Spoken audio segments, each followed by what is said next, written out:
Yo, what's going on, everyone? It is Julian from Memory Cards, and I am here with Jake. Hello. We usually do these first impressions videos. We try and set them like to do a video after like 5 hours. But I wasn't able to like stop playing after 5 hours, so Yeah, I'm we've probably played a about lot. 15 in. Yeah, yeah, 15 yeah. hours. So And you are a little bit farther than me in the game, and yeah, so we won't get into too much of the exact story details, but just kind of cover it in a wide arc in our impressions now. yeah, So what we should first mention is that I myself have not played a ton of the God of War series. This is really like the first one I've played at length. I played a little bit of 3 and a little bit of 2, but I didn't invest myself fully in the series. I know that they're very critically successful and commercially successful. I know it's kind of like a major franchise for Sony, so this is a big deal. Have you played much of the other games? no, I'm in the same boat as you. They never caught me, and they never caught my interest. I can definitely see why people like them, but they just weren't for me up until this entry. Yeah, for sure. And I think part of the reason why that was is that the combat in the previous games didn't really catch me in any significant way, Yeah, and it falls within a very like kind of specific combat genre that you see games like Devil May Cry is very similar in compared to with God of War. Bayonetta is kind of like that, but I found Bayonetta easier to get into and more yeah, interesting. Um, but that type of like very floaty combat where you spend a lot of time in the air, it's like very acrobatic, like you're not on the ground that much. That's kind of how the God of War games were, right? yeah. Yeah, you Um, just were kind of like juggling enemies, and you had your chain swords, so it wasn't grounded in any way, combat wise. Like you were constantly jumping around. It was very fluid in that aspect.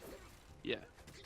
But And just overall, it's just something that never caught my attention. yeah, for sure, I agree with you, and I guess that's we're similar in that way with that. But the combat here is completely overhauled from the previous games. Whereas in previous God of Wars, you were spent a lot of time in the air during in combat. Kratos can't even jump in this game in combat or when you're just No. walking around. He can only jump when cued to do so at like Yeah. a gap or something. It's like Zelda in that way where you only can jump when you find like a gap, like a bridge or something. So the combat honestly to me feels more like something like a combination between like the Batman Arkham games and like Dark Souls because you're Yeah. constantly like rolling around and evading, and you're like locked into the ground. Do you like that? I mean, have you enjoyed the combat? Um, I really like the game overall. The combat is definitely, I think, better in this game than the other ones, just because you have to, like you said, it does remind me a lot of Dark Souls, where you have to like figure out the enemies, their movements and whatnot. So there's a bit more variety and just overall, you know, um, ways for you to play the game. You can find out their tactics, and then you can prove your own whatever. Um, Yeah, for sure. The enemies definitely, at least the ones I've encountered so far, uh, the way that they come at you, the way that they attack you, um, the patterns are easier to recognize, and yeah, it allows for more like parrying of their attacks and dodging, and it actually can get pretty difficult. Actually, like I yeah. found my Speaking of difficulty, when I first started the game, I was like, oh, I'll play it on the hardest difficulty because I usually play games on the hardest difficulty, just to see yeah, what they're like. And yeah, yeah. I honestly I couldn't even get past the first like wave or two of them. Like, it was that hard. Yeah, yeah, for sure. I mean, I've even had a tough time on just the normal difficulty, which is what I'm playing on, and so this is where we'll probably get into spoilers. So be wary of that if you haven't played the game and you don't want to It'll be just be spoiled. light Yeah, more. very light spoilers. We're not going to get into too much of the story We're probably just gonna talk about stuff that's been in the trailers and stuff. Yeah. So, but just a fair warning: if you want to be completely ambivalent to everything, do not listen ahead. So I just finished a section in a realm called Alfheim, I think, and it's like a realm of dark elves and light elves and a war between them. And I had been doing pretty well in combat up until I got to this area, and the dark elves just kicked my ass. Were you able to pick up the charm or whatever that made it so dark elves did like 20% less damage? Yeah, I did. There's a couple of them littered across that area, and it definitely helps. Oh, for sure. Yeah, dude, they're crazy. And I think that what I was having trouble with was parrying at the right time and countering their attacks. What I ended up doing was dodging. Yeah. I find myself dodging more than actually going for the counterattack, although the counterattack surely is more effective. For sure. So as for the story itself, if you're unfamiliar, God of War follows a character named Kratos who, in previous iterations, I understand that he becomes the God of War, which I don't know if he killed Ares, which is the actual God of War at one point, and assumed his role. Unfamiliar with the story, but I do know that the previous games have taken place within Greek mythology and maybe somewhat Roman mythology. Yeah, and this one is Norse. Yeah, this is a fun fact. Actually, this was they had thoughts to maybe put this in Egypt, and I think that would have been pretty cool. Oh, that would be cool because the gods of Egypt are gnarly. Like that would have been really, really cool. But sending Kratos, who's the same character, it's still Kratos. It's not like a Norse version of Kratos. It is Kratos. He is now in the realms of the Vikings. He's in Midgard, and he is going up against all of the characters from Norse mythology, meeting the characters from Norse mythology, which is really cool.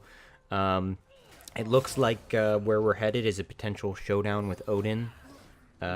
Looks like we've already encountered some of his thralls.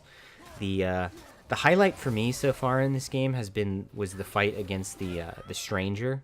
Yeah, I knew you were gonna say it. Dude, that was crazy. So fun. Yeah, it caught me off guard. It did. I was not expecting something that this game seems to do a lot. Actually, they throw twists and turns at you that you wouldn't expect. I didn't expect another God of War type character to fall down and try and fight you right at the beginning. Yeah, exactly. Like you get through like the first hour of like random tutorial bits, and then you encounter this character called the Stranger who is in employ of Odin, it seems like, and you get into an extended battle with him that essentially is like 30-40 minutes on its own, and includes multiple cutscenes and multiple areas in which you battle in. And I was just like, really well done. Yeah, it was incredibly well done. I was immediately hooked after that point.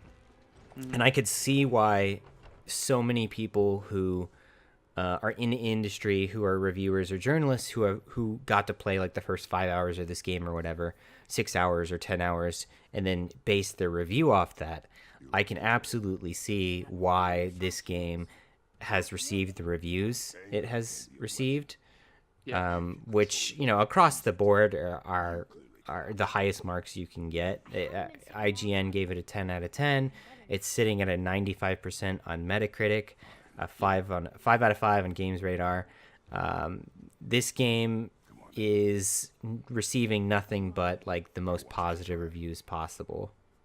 Yeah, just tons of, and I can't disagree with it. So yeah, I mean, I've enjoyed the game thoroughly so far. I think the combat is extremely well defined. It's very tight.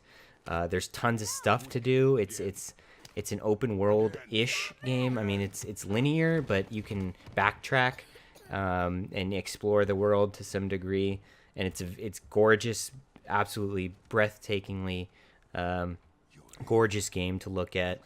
I completely understand why the reviews it has received so far are so high. It's just they just nailed it super hard with this game, and it's very accessible to anyone, even if you haven't played any of the previous God of War games.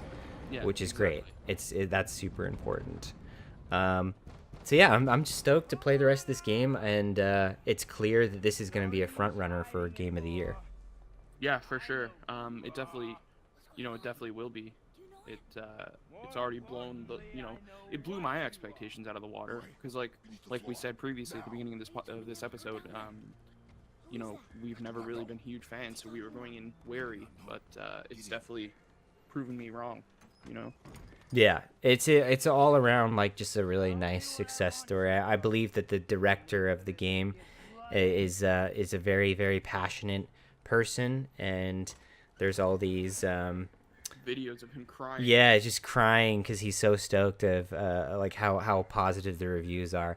So He it's a was also the director of the second God of War, hey? So he came yeah, back. yeah. He came back and worked on this, and it paid off because this is a really really good game. He's One happy. thing that I kind of think about this God of War is that it almost got like the kind of Last of Us treatment.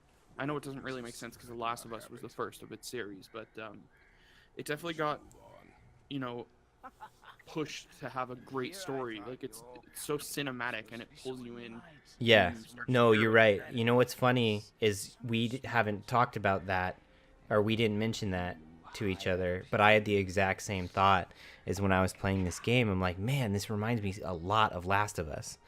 Uh, Not only because the stories are very similar in a way, where you're on this journey as a parental figure with a child. In this case, Kratos is traveling throughout Midgard with his son, and as with Last of Us, you play as Joel escorting Ellie, which is essentially his daughter. And I mean, it's not actually, but it essentially is.